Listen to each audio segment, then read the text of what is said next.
28তম ভাদ্রব সৎসঙ্গর সঞ্চালক মহোদয়, উপস্থিত ঋতিকদেব, সম্মানীয় প্রাণর গুরু ভাই, ভক্তিমতী মাতৃ মণ্ডলী, এই গাঁর সাধু সজ্জন মণ্ডলী, নিমন্ত্রিত অতিথি, ছোট ছোট পিলাମାନେ ସମସ୍ତଙ୍କୁ ମୋର ପ୍ରାଣଭରା ଜୟକୁ ପ୍ରଣାମ ଜଣାଉଛି।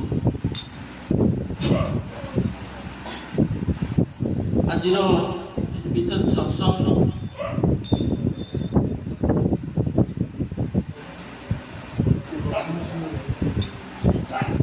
ଆମର ଇଷ୍ଟ ପ୍ରାଣ ଗୁରୁ ଭାଇ ଶ୍ୟାମସୁନ୍ଦର ରାଉତ ଦହି ମାଛ ବଡ଼ପୁର ଯେ ଆମକୁ ସମସ୍ତଙ୍କୁ ନିମନ୍ତ୍ରଣ କରିଛନ୍ତି, ଠାକୁରଙ୍କୁ ମଧ୍ୟ ନିମନ୍ତ୍ରଣ ରଖିଛନ୍ତି। ଆମେ ସମସ୍ତେ ଏକତ୍ରିତ ହୋଇ ଆଜି ଏଠାରେ ପରମ ପିତାଙ୍କର ଗୁଣକୀର୍ତ୍ତନ କରୁଛେ।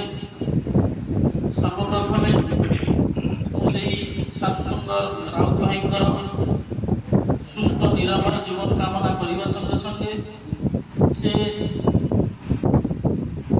ତାଙ୍କର ଯେଉଁ ପିତାମାତାଙ୍କର ସୁଦୀର୍ଘ ଜୀବନ ପାଇଁ ପ୍ରାର୍ଥନା କରିବା ପାଇଁ ନିବେଦନ ରଖିଛନ୍ତି। ମୁଁ ମଧ୍ୟ ପରମ ପିତାଙ୍କ ନିକଟରେ ପ୍ରାର୍ଥନା ରଖେ ସେଇ ତାଙ୍କର ମାତୃ ପିତୃଙ୍କର ବାକି ଜୀବନ ସୁସ୍ଥରେ କଟୁ, ଶାନ୍ତିରେ କଟୁ ଏବଂ ସେମାନେ ବାକି ଜୀବନ ପରମ ପିତାଙ୍କୁ ଧରି ମଙ୍ଗଳ ଅଧିକାରୀ ହେଇ ଗୋଟାନ୍ତୁ ପରମ ପିତାଙ୍କ ନିକଟରେ ବାରବାର ପ୍ରାର୍ଥନା ରଖୁଛି।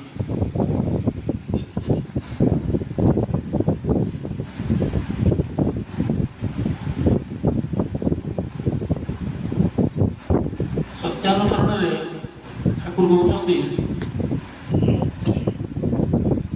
ଯେ ମଣିଷର ଆଶାତୀତ ମଙ୍ଗଳ ତାର ଅଭ୍ୟସ୍ତ ସଂସ୍କାରର ଅନ୍ତରାଳରେ ହିଁ ଥାଏ।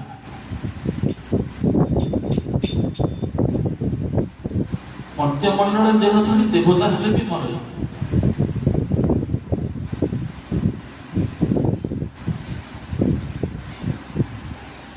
ଏଠି ମଣିଷ ମରେ, ଏଠି ଦେବତା ମରେ। ସାର୍ଥକ ଜୀବନ ପାଇଁ ଗୋଡ଼ି ବାଟି ଛୁଡ଼େ। ଦିନ ଜୀବରେ ଚିହ୍ନ ରହିବ, ତୋର କିରତି ଦେଶ ଗାଇବ। ତୁ କରିଛୁ ଯୋଉ କରଣି, ଜ୍ୟୋତିପ ଧର।